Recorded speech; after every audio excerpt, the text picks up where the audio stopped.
Alors bonjour, je me présente, Yanis Maloundjila, Bonjour, élève, bienvenue. élève de SAM2. Alors tout d'abord, je vais quand même en faire quelques lignes sur mon projet, enfin sur mon entreprise, qui est la SNCF Fret. D'accord. Mais bon, vu les actualités politiques, vous savez qu'il y a quand même eu un changement, Exafret, mais qui n'a pas encore été, on va dire, bien modélisé au sein de l'entreprise. Alors tout d'abord, à la SNCF Fret, je vous montre les images. Nous avons plusieurs marchés, la sidérurgie, vrac solide, vrac liquide, intermodal transport combiné, produits de grande consommation, l'automobile et le transport. Alors à savoir que nous avons 677, ça ce sont les chiffres de 2023, 677 locomotives pour tout le fret, 4800 collaborateurs et notre chiffre d'affaires, j'ai retrouvé celui de 2022 qui est de 41 millions d'euros. Alors, à savoir que moi, je suis au CMT de Valenton. À savoir que le fret, il est dans toute la France, mais moi, je suis à l'usine Sud Île-de-France. On va dire que ça comporte, on va dire, 3 centres multitechniques. Il y en a un au Bourget, un à Valenton et un à Villeneuve-Saint-Georges. Il est dirigé par Monsieur Le Floch.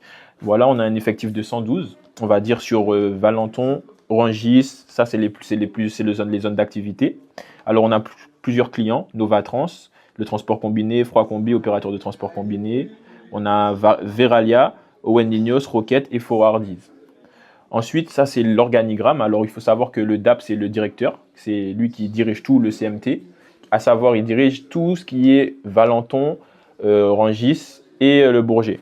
Alors ça c'est Maxime Oudio, son adjoint.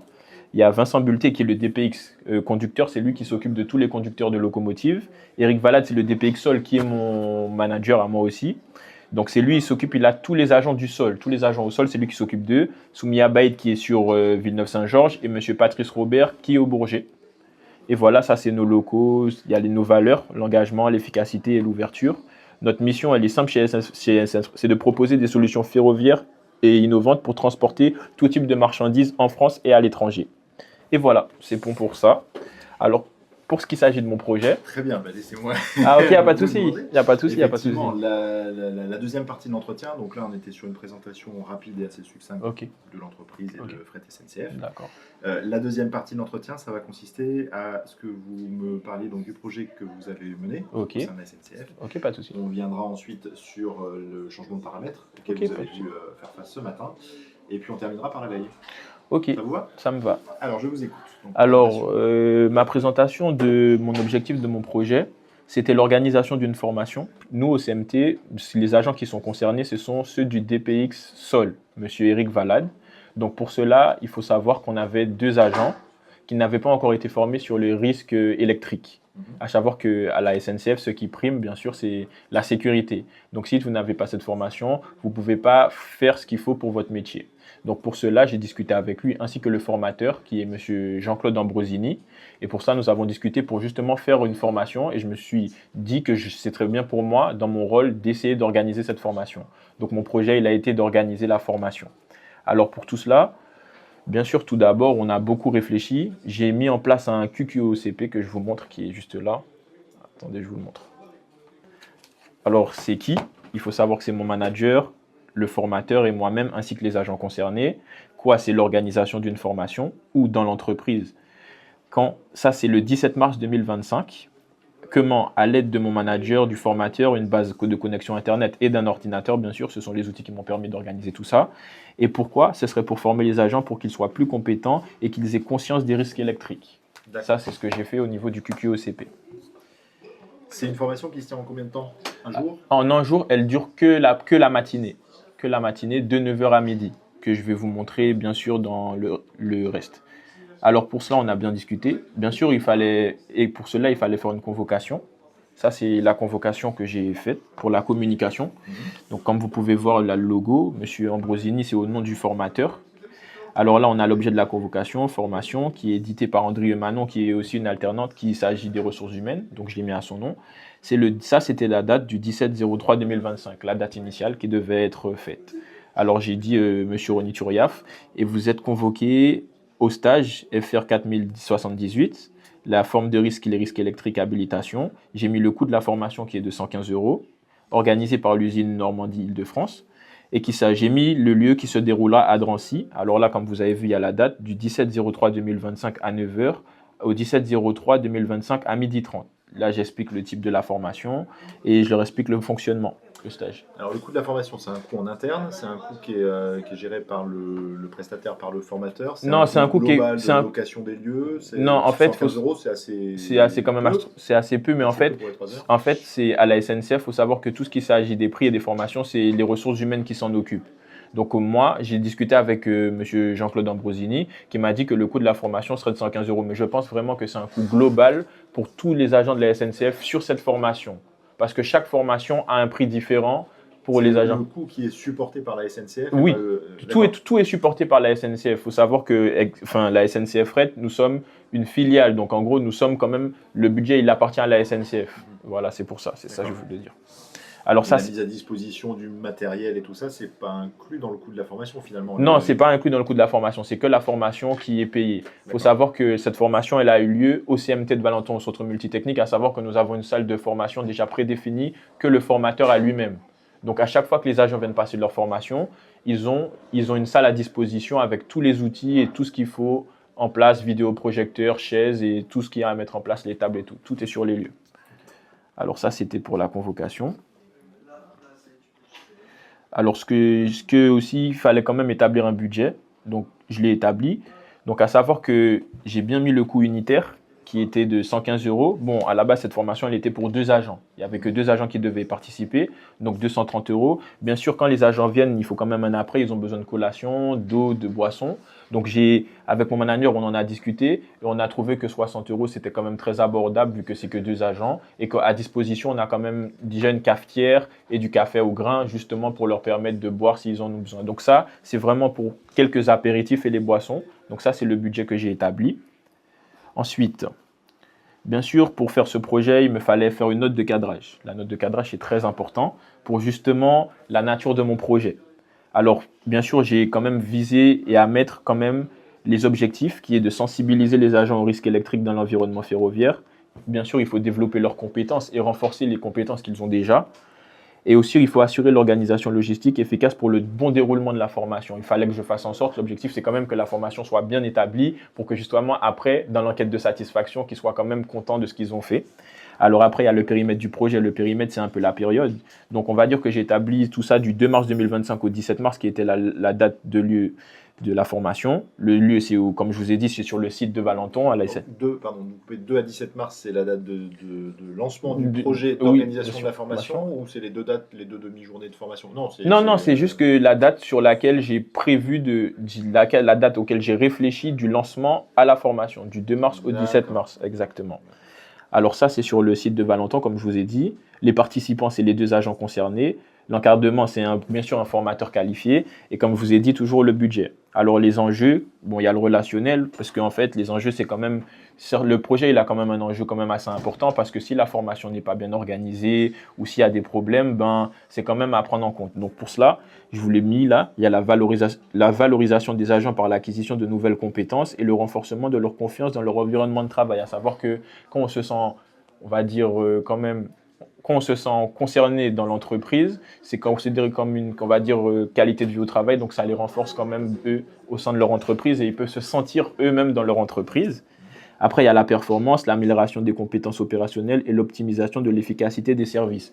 Plus nos agents sont compétents, plus notre service est de qualité. Et justement, on peut effectuer le triage de train, puisque c'est ce que nous faisons à la SNCF Fret, de façon plus optimale et surtout sécurisée. À savoir qu'à la SNCF, c'est la sécurité qui prime. Donc, c'est pour cela qu'on fait ça. Et la marque employeur, renforcement de l'image de l'entreprise en tant qu'acteur soucieux du développement professionnel des salariés. À savoir que quand même la marque employeur, surtout dans le cursus que je fais, c'est quand même quelque chose de très très important. Et notre marque employeur, elle est quand même importante parce qu'à savoir qu'à la SNCF, on recrute beaucoup. Et justement, pour faire brouiller des échos que notre entreprise, elle est quand même solidaire et qu'elle suit ses agents et qu'elle les accompagne, c'est très important. C'est quoi la marque employeur pour vous, la définition?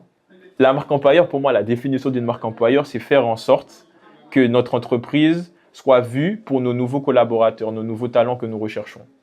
En gros, il faut qu'on soit quand même faut qu'on soit bien vu pour nos nouveaux talents pour le recrutement.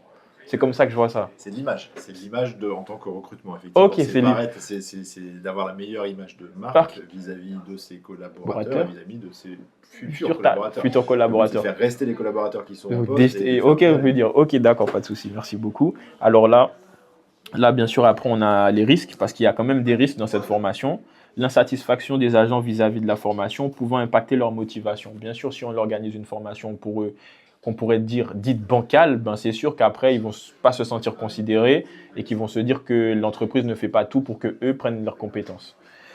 Après, il y a l'impact sur l'ambiance de travail si la formation est jugée inadaptée. Bien sûr, un agent qui a effectué une formation qui n'était pas bien, le lendemain, il revient au travail en disant à ses collègues, bon, ben, regardez ce qu'ils ont fait, ils ne nous ont pas pris en compte, tout a été mal fait. Du coup, il revient avec une baisse de motivation. Alors après, la remise en question de la qualité de la formation dispensée, ça veut dire que nos agents, ils vont être en capacité de penser que nous ne pouvons pas établir des formations qui feront que leurs compétences peuvent être améliorées. Ça, c'est un troisième risque. Et bien sûr, le problème de disponibilité des engagements des agents. Bien sûr, parce que les agents ont quand même un droit de refuser la formation. Donc, si justement ils voient que nos formations ne sont pas bien, ben, ils ont le droit de refuser. Au final, ben, nos agents ne seront pas compétents dans le futur. Ça aussi, c'est un risque.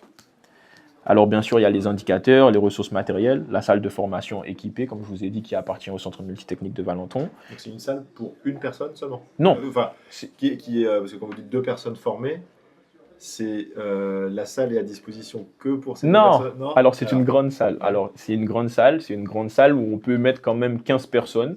Là, c'est vraiment l'effectif qui est convoqué, ces 2 agents, mais c'est une salle qui peut recevoir 15 à 10 personnes. Voilà.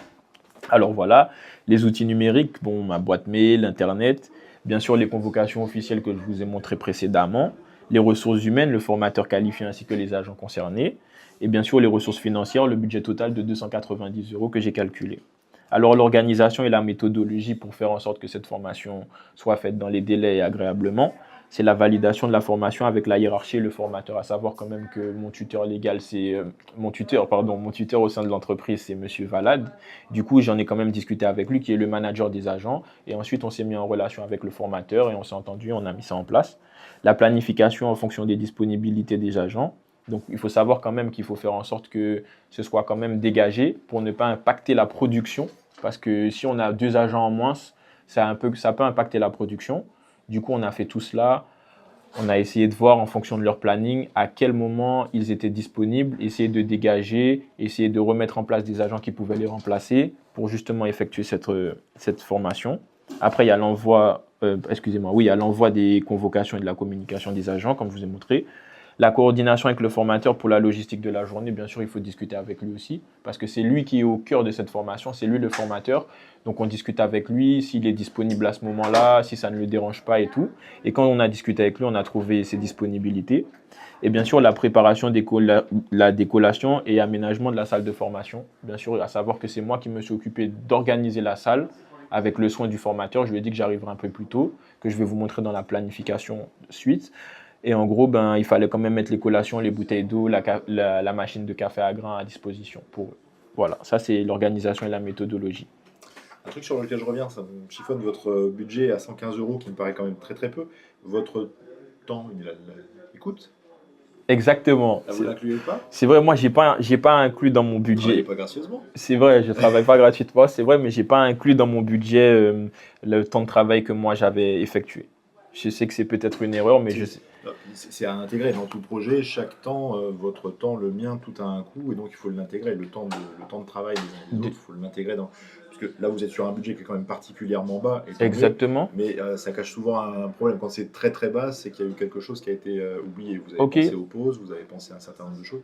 Je pense que la dimension temps de travail est à inclure. D'accord, merci beaucoup. Alors, après, il y a les critères de réussite pour que toute cette formation soit faite dans les délais et qu'elle soit bien effectuée. Alors, le respect des délais et le budget alloué, bien sûr, on a respecté le budget. La satisfaction des agents et de l'encadrement vis-à-vis de la formation.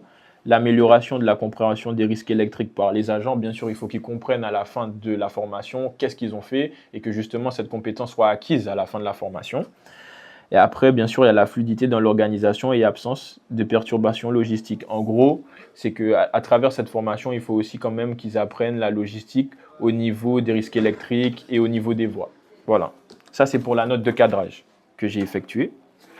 Ok. Et ce que je voulais vous montrer, c'était le planning, c'est ça. Voilà. Effectuer le planning du jour que j'ai fait avec M. Ambrosini. Alors ça, c'est le planning du jour du 17 mars. Alors 8h30, ça, c'est moi qui arrive sur le site. À 9h, la préparation de la salle pour le formateur. 9h30, début de la formation. À midi, c'était la fin de la formation et début de la collation avec le formateur et les agents. Et à 12h30, c'était moi, vu que la formation est finie, c'est moi qui m'occupais de ranger la salle. Voilà, ça c'est tout ce qui est planning du jour. Et voilà, c'est ce que j'ai effectué pour ce projet en tout cas. Est-ce que vous avez utilisé un diagramme de Gantt ou un planning comme ça qui soit vraiment cette fois-ci sur l'organisation du projet en tant que tel, c'est-à-dire de A à Z? J'ai un diagramme de Gantt, effectivement, mais il n'est pas complet. Il n'est pas complet. Je l'ai effectué, enfin, il y a mes grandes lignes, il y a mes grandes lignes, mais il n'y a pas toutes les dates. Mais il y a tout ce que j'ai fait, par exemple, la phase. Ça, j'ai mis Exafret, qui est le nouveau nom, Centre multitechnique de Valenton, j'ai mis les dates, tout. Enfin, j'ai mis la phase d'initialisation, comprendre l'attendu des formations, faire un QQECP, présenter les objectifs de la réunion. À quoi ça sert justement un diagramme de Gantt? Pourquoi on l'utilise? C'est justement, un diagramme de Gantt, on l'utilise justement pour, on va dire, montrer les tâches qu'on fait dans le temps. En fait, avec l'équipe, c'est quelque chose qu'on partage à toute l'équipe justement pour montrer qui a effectué quel temps, comme vous voyez avec les dates, comme ça au moins on peut se référer à la fin de la mission pour voir comment on a réalisé cette mission et dans les délais. On morcelle, en fait, on divise des grosses missions, des grosses tâches en sous-missions, sous-tâches. Voilà. Et qu'on répartit par quoi? Il y a la phase d'initialisation, la phase de planification et de lancement, et il y a la phase d'exécution et le suivi pendant que la formation fait, et il y a la phase de clôture. Et la phase de clôture, c'est là qu'on met ranger les salles, la satisfaction, répondre à l'enquête et tout. Et toujours une date de début et une date de fin que j'ai mis là, et des trucs que j'ai mis là, exactement. Ok, très bien. Voilà. Ça marche, parfait. Alors, ça, c'était la présentation de votre projet. Parlez-moi maintenant de l'adaptation du changement de paramètres. Exact. Avec l'arrivée, j'ai noté donc de deux nouveaux collaborateurs qui arrivent là dans quelques jours. Dans quelques jours, le 1er avril. Alors, de base, cette formation, elle devait avoir lieu le 17 mars. Du coup, on a 2 nouveaux collaborateurs qui arrivent. Donc, pour cela, il fallait revoir tout d'abord le plus important, c'est déjà, il faut revoir toute la communication parce qu'il faut communiquer. Donc, c'est pour cela que j'ai effectué justement 2 nouvelles convocations que vous allez voir là. Alors, je l'ai mis au nom de M. James Findor, toujours comme j'ai dit, ça c'est au monsieur de James Findor. J'ai mis les dates, le coût. J'ai pour l'autre collaborateur aussi, attendez.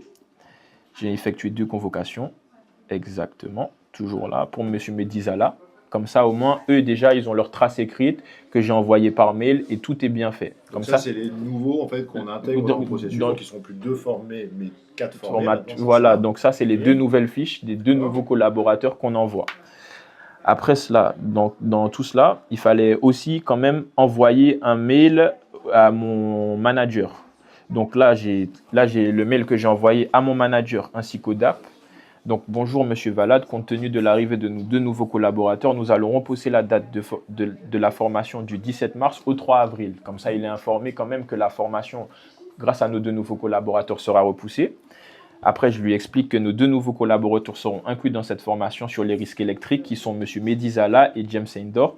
Les modalités resteront les mêmes sur les lieux et l'heure, parce qu'on garde les mêmes modalités, mais de la formation qui s'effectuera à Drancy. Donc, c'est juste pour l'informer que c'est juste la date qui change, mais l'heure et les modalités, le lieu, restent les mêmes. Donc, ça, c'est mon manager, bien sûr, mon tuteur, ainsi que le DAP. Qui est son supérieur. Son supérieur, exactement. Voilà. Ça, c'est pour tout ce qui est communication, parce que c'est très important. Bien sûr. Que vous informez les 2 personnes qui devaient être formées en temps et en heure. Oui, il faut les informer aussi. Oui. C'est très important.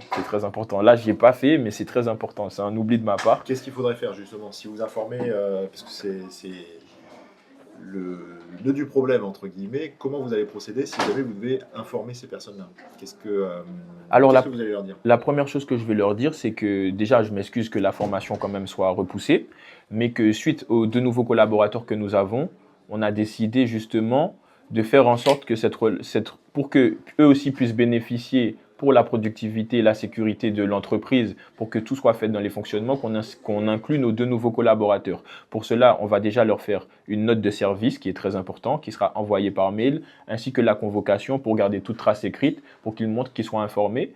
Et aussi à moi aussi, vu que je suis au CMT et que je suis sur le CMT et que je vois les agents, si un jour je les vois, je peux les interpeller pour leur en parler et leur dire quand même que tout sera envoyé par mail. Alors, Quand on décale comme ça une date de formation, ça a une incidence forcément sur les personnes qui étaient prévues à la date clé. Qu'est-ce que ça va déclencher chez eux? Ils étaient prévus pour être formés Le 17 aujourd'hui, mars. le Le 17 mars, et finalement exact. on leur dit bah non, c'est dans 15 jours, c'est le 1er avril. Oui, c'est vrai. Ça déclenche quoi chez eux? Ils sont contents de voir un changement de date comme ça? Non, pas du tout, pas du tout. Justement, il faut les rassurer parce qu'ils ont l'impression d'avoir un manque de considération et d'avoir justement qu'on a préféré les nouveaux collaborateurs à eux, justement. Et c'est là que justement s'instaure la frustration chez eux. Et c'est là justement où il faut discuter. Justement, c'est très important de discuter avec eux pour bien leur expliquer que ce n'est pas contre eux, mais justement pour la productivité de l'entreprise et qu'à l'issue de cette formation, justement, ils seront compétents et qu'il faut qu'ils prennent ça en compte. Les rassurer, enlever toute source de frustration et puis aussi leur permettre de s'organiser parce qu'ils s'étaient organisés pour être formés le 17 et là, le 1er avril. Ça les arrange pas parce qu'ils avaient prévu des vacances, exactement. Comment vous gérez ça? Le simple mail vous suffit à vous sécuriser ou il faut rajouter une touche d'empathie? Je pense qu'il faut quand même rajouter une touche d'empathie. Là, je pense qu'on passe aussi beaucoup sur du social, justement, parce qu'il faut quand même discuter avec ces gens-là et faire en sorte aussi qu'ils soient disponibles. Donc, franchement, je ne pense pas que le mail soit la seule chose nécessaire, justement, pour être empathique avec eux. Je pense qu'aussi la discussion, mais là, c'est vraiment une discussion interactive entre moi et les 2 salariés qui étaient déjà convoqués, ainsi que le manager, parce que c'est lui aussi, c'est notre métier à nous de justement les rassurer et de leur faire comprendre pourquoi cette formation a lieu à telle date. Est-ce qu'il n'y a pas moyen aussi d'occuper le terrain en disant bah, de toute façon on se voit dans 15 jours, mais en attendant voilà ce qu'on peut vous proposer pour préparer au mieux la formation, pour avoir l'impression de... Ah oui aussi, c'est une très bonne idée. On pourrait justement essayer de les voir, justement leur expliquer, faire en sorte de faire des fiches justement qui vont leur expliquer la mission et les compétences qu'ils auront lors de cette formation justement pour qu'eux-mêmes soient en avance et qu'ils déjà se sentent concernés. En gros, comme ça, on montre qu'on ne les a pas oubliés justement, mais on l'a fait justement pour l'entreprise, mais qu'eux se sentent concernés avec une fiche justement qui explique les risques électriques. Justement, comme ça, ils se sentent concernés pour la formation qui permet d'adoucir aussi un petit peu la décision. Exactement. Ok. Alors après, justement, il fallait refaire le planning. Le planning, c'est toujours le même. Mais il faut changer la date quand même. J'ai changé la date, puisque là, c'est le 3 avril. Le 3 avril. Ils arrivent le 1er avril. Mais on ne peut pas faire une formation le jour où ils arrivent. Donc, c'est 2 jours après que je l'ai effectué. Bien sûr, le budget, il n'est pas le même. Parce que là, on a 4 agents. Le coût unitaire, il est de 115 €. Donc là, notre budget, il est justement modifié. À savoir que quand un budget est modifié dans une entreprise, c'est un coût en plus. Donc justement, on discute avec le manager. Justement, c'est les ressources humaines, c'est avec eux qui acceptent justement, parce que même si nous, on a de nouveaux collaborateurs, nous, l'équipe managériale, on accepte de former, mais il faut quand même discuter avec les ressources humaines qui, eux, acceptent la demande de formation. Parce que le budget, il change justement. Parce que de passer de 290 € à 520, c'est pas le même coût justement. Et là, on a 4 agents, donc le coût unitaire il est de 115 €. Donc ça passe à 460 € le coût total. Et le coût de décollation, je pense que moi j'ai gardé le même budget parce que 60 €, je me suis déjà dit que c'était très large quand même pour que 2 agents ainsi que le formateur. Donc pour ces 2, ça devrait le faire. C'est mon avis personnel en tout cas. Les 2 premiers vont se dire s'ils n'étaient pas venus, on aurait eu plus à manger. Exactement. Mais en tout cas, je pense que c'est ça. Et là, le budget, du coup, il est de 520 €. Mais comme à savoir, toutefois, comme je vous l'ai dit, le budget, il n'est pas défini par nous. Il est tout d'abord accepté par les ressources humaines qui acceptent que nos 2 nouveaux collaborateurs puissent effectuer cette formation le 3 avril. Voilà, ça c'est pour le budget. Ça, c'est la note de cadrage. Justement, j'ai gardé la même note de cadrage parce qu'en fait, c'est un peu la même chose. C'est juste qu'il faut changer le budget, que je n'ai pas changé, mais il faut que je change les ressources financières qui passent de 520 à 290 €. Mais je pense que c'est les mêmes risques et que franchement, c'est le même projet, juste que l'effectif, il augmente. Je pense, en tout cas. Du coup, est-ce que le périmètre change? Parce que là, on inclut 2 nouvelles personnes. Alors, j'ai pas vu, ces nouvelles personnes, elles viennent d'un environnement différent. Non, elles sont toujours dans le même département. Ils m'ont pas donné. Ouais. Donc voilà. Donc je pense aussi que oui, le périmètre change effectivement. Parce là, c'est écrit que j'avais 2 agents concernés, mais là, il faut mettre qu'il y en a 4. C'est 4 participants. On pourrait même d'ailleurs inclure le formateur parce que je pense que il est quand même inclus dans le périmètre. Ça fait qu'ils sont 5. Je ne l'ai pas inclus dans ma première fiche. Mais en théorie, je pense que même si je l'ai mis dans l'encadrement formateur qualifié, mais je pense qu'il faudrait quand même le mettre dans les participants. Mais sinon, je pense que pour les risques et tout, c'est la même chose. Donc voilà. Alors les enjeux, par contre, dans votre charte de projet, votre note de cadrage, vous ne parlez pas de après comment ça se passe une fois que la formation est faite. Ah, Comment vous gérez l'après? Est-ce qu'il y a moyen d'évaluer si la formation a été efficace, ok. quel a été je sais pas, les ressentis des personnes? Comment vous le traitez ça? Comment vous le gérez? Je pense que pour cela, il faudrait faire une enquête. Et pour cette enquête, il faut effectuer quand même. Moi, j'utilise souvent Google Forms. Ça, c'est ma passion de travailler. C'est un Google Forms que j'envoie justement. Je pense qu'on devrait envoyer aux personnes concernées, aux agents concernés, pour répondre à des questions qu'on pourra justement quantifier. Et justement, avec cette quantification, on fera en sorte justement de pouvoir juger si notre formation a été agréable justement pour ça. Comme j'ai dit dans mon diagramme de Gantt que je vous ai montré, qui reste quand même aussi le même pour ça, parce que c'est les mêmes dates. Et du coup, ben, là, vous voyez, comme phase de clôture, justement, j'ai mis justement répondre à l'enquête, transmettre les résultats à la direction et une réunion de clôture. C'est très important parce que quand même, on ne peut pas faire une formation justement sans avoir de résultats, parce qu'on ne va pas justement nous progresser. Il y a bien une étape qui est importante, il y a la phase de lancement, mais il y a la phase de clôture. Parce qu'on fait un projet pour arriver à quelque chose, il faut voir si oui ou non on a rempli l'objectif. Donc, effectivement, phase de clôture. Donc vous dites Google Form. Je pense Google Form. Aussi, on pourrait discuter avec eux pour savoir le ressenti personnel, sans pour autant avoir, parce que Google Form, c'est très dirigé. Alors que si on peut en discuter avec lui pour qu'il nous donne son avis à chaud, justement, à lui avec ses mots, ce serait bien aussi une discussion. Comment ça s'appelle justement cette enquête qui n'est pas avec des chiffres? On parle d'une enquête je ne sais pas du tout. Qualitative. Ah, une enquête qualitative, merci. Ok. Ressenti qualitatif. Vous parliez tout à l'heure justement de ces indicateurs de performance, lesquels vous utilisez justement, vous avez mis, je crois que sur votre note de cadrage, il me semble, indicateurs de performance. C'est quoi? Alors, périmètre de projet, objectif, je crois que c'était tout à la fin. Ah, les ressources matérielles, immatérielles, humaines et financières. C'est ça que j'ai mis pour les indicateurs. Alors, indicateurs. Est-ce que ce sont des indicateurs? C'est plutôt des ressources. C'est quoi un indicateur? Un indicateur, c'est quelque chose qui peut te guider justement pour une question à laquelle tu voudrais répondre. Qu'est-ce que vous connaissez alors comme indicateur de performance? Là, typiquement, dans l'organisation d'une formation, qu'est-ce qu'on peut... Ben, pas besoin d'en mettre 15, hein, mais allez, donnez-moi 2 ou 3 indicateurs. Ben, la satisfaction, c'est Alors, la satisfaction, effectivement, savoir si le formateur était bien, s'il était compréhensible, s'il était dynamique. Exact. La satisfaction, quoi d'autre? La performance, je pense aussi. Qu'on va mesurer comment? Comment on peut mesurer la performance? Ben, ça, c'est avec l'enquête. Enfin, ça, c'est avec l'enquête, c'est les résultats à la fin, justement. Alors, il y a la satisfaction on a fait une formation pour satisfaire. Oui. Oui, évidemment, c'est mieux que les collaborateurs et les salariés se disent je suis satisfait par la formation. Mais après, on fait la formation pas seulement pour qu'ils soient satisfaits, on fait la formation parce qu'on veut leur donner derrière des compétences culture supplémentaire et des compétences supplémentaires. Comment on les mesure ça?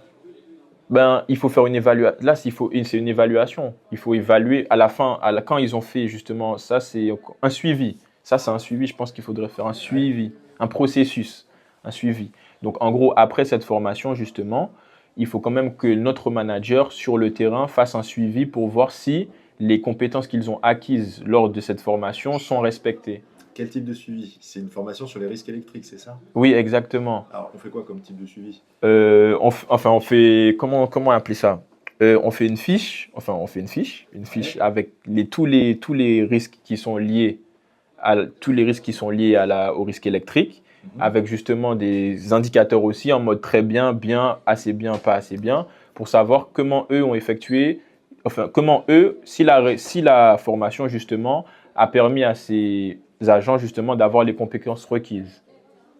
Et donc, je vais mesurer. J'imagine qu'il n'y a pas des électrocutions tous les jours. Non. Je vais mesurer quoi? Le nombre d'arrêts de travail? Diminution des arrêts de travail, par exemple? Est-ce que ça peut en faire partie? Non, je ne sais pas. Ben oui, ça peut en faire partie. Les personnes qui sont blessées, qui sont fait arrêter. Oui, les risques du travail, les arrêts maladie. En fait, je cherche le mot là. Je cherche le mot. Mais en gros, je cherche le mot. Mais en gros, ce que je veux dire, c'est... En fait, pour cela, il nous faut... Comment ça s'appelle? Je cherche le mot en plus, hein. Euh, En gros, on va dire, c'est des critères qui nous permettent d'évaluer. Je ne sais pas comment le dire, mais en gros, on va se baser justement sur. C'est social.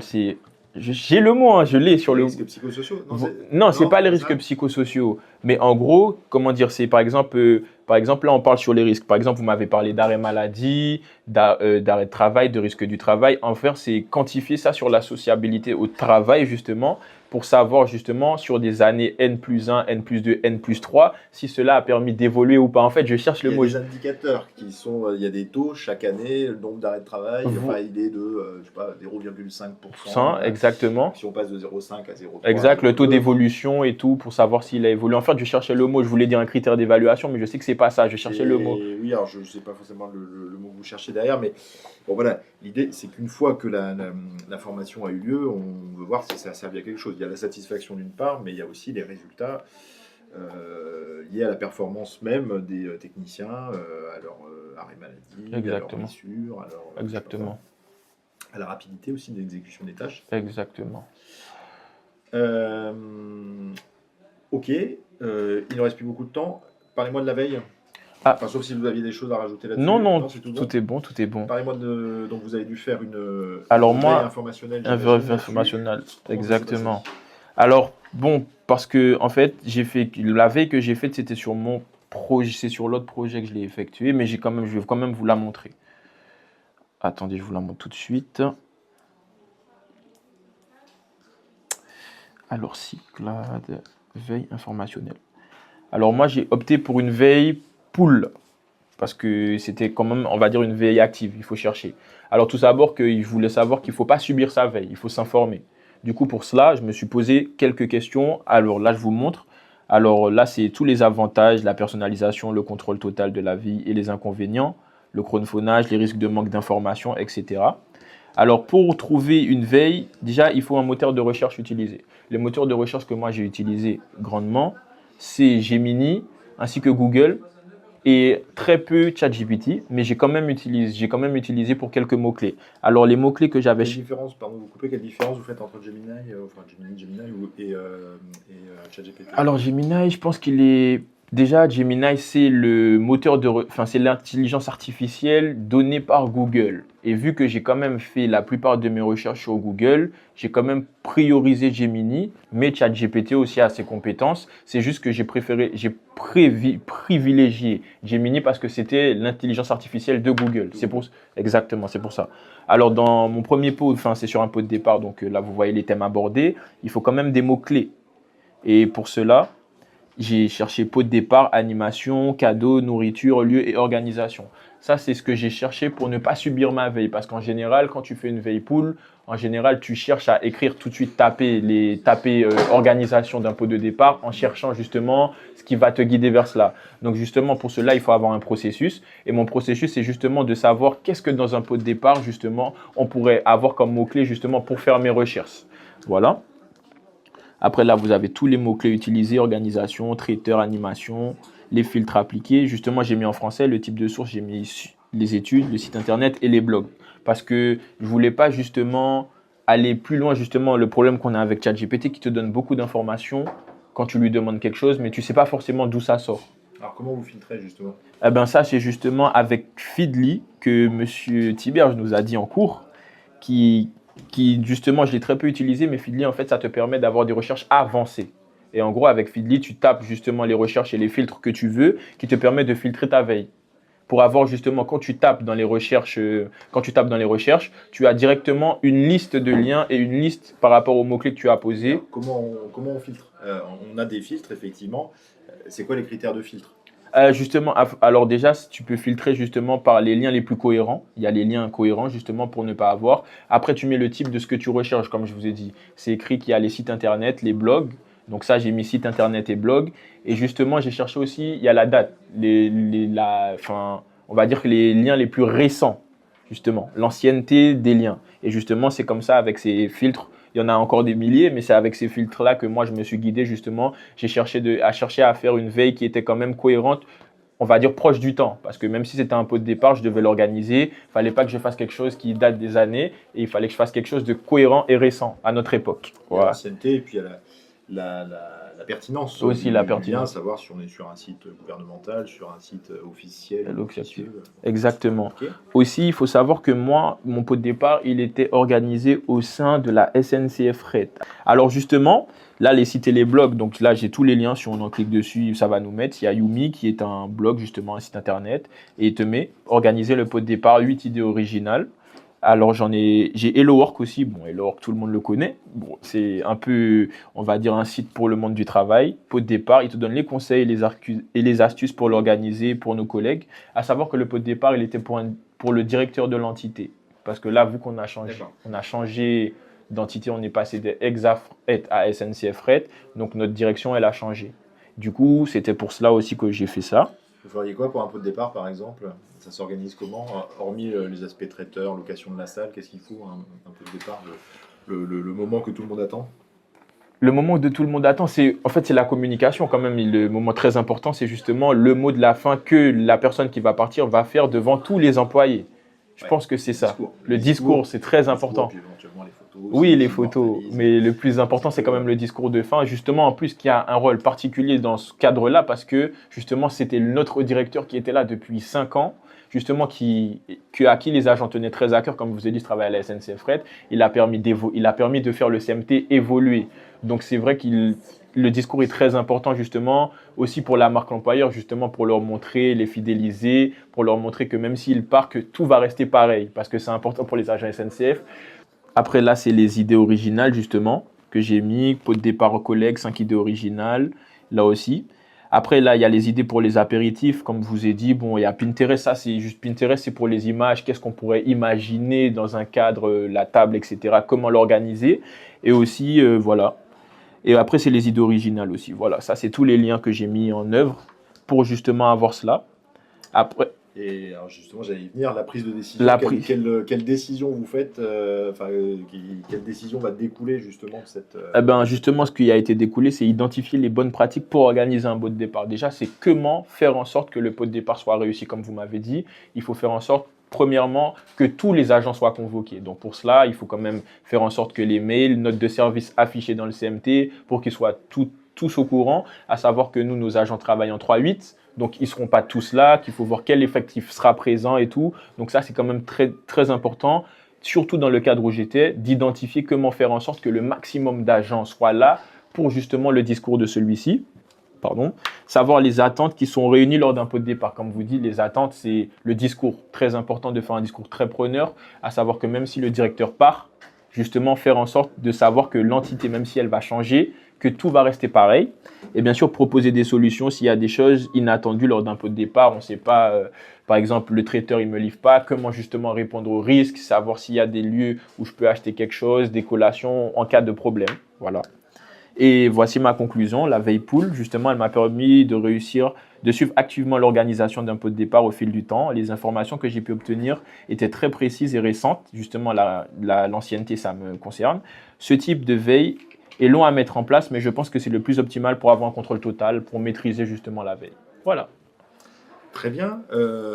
Très bien. Alors, effectivement, la veille, c'est le manuel de survie, entre guillemets, pour comment organiser un pot de départ, dans votre cas. Dernière question, comment vous l'utilisez, ce manuel de survie? C'est juste pour vous? Vous en faites quoi? Justement, une veille, justement, ça peut justement aider ça peut aider l'entité si on veut effectuer. On peut le garder, justement. Moi, je pense que cette veille, justement, que j'ai effectuée peut être gardée, justement, s'il y a un pot de départ, justement, dans le futur ou si je veux organiser une veille. Je pense que c'est quand même quelque chose qui peut servir dans le temps et qui peut être mis à disposition des collègues pour, justement, effectuer cela dans le futur.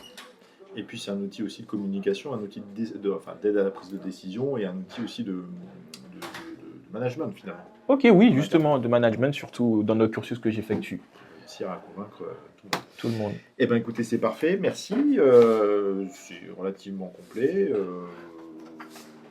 Merci. Je pense qu'on a fait pas mal le tour du sujet.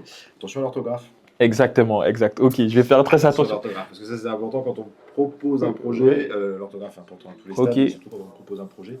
Attention à l'orthographe, le budget, peut-être un petit peu. Le remodeler. Mais en plus, Madame L'Église, elle m'en a bien parlé. Elle m'a dit, Yanis, en plus, elle m'a dit, Yanis, ton budget, il est bien, mais je le trouve, elle m'a dit, en vrai, c'est cohérent parce que ce que je vous ai montré, c'est vraiment le truc. Mais elle m'a dit, il fallait que tu calcules le coût que tu dois à l'entreprise quand tu travailles. Voilà. Et puis le Gantt, alors il n'est pas terminé, exactement. Il faut le finaliser. C'est un bon début, mais il n'est pas terminé. Voilà. Ok. Je sais que c'est le Gantt et le budget et l'orthographe à travailler. Exactement. Merci beaucoup, il n'y a pas de souci. À bientôt. Au revoir. Au revoir.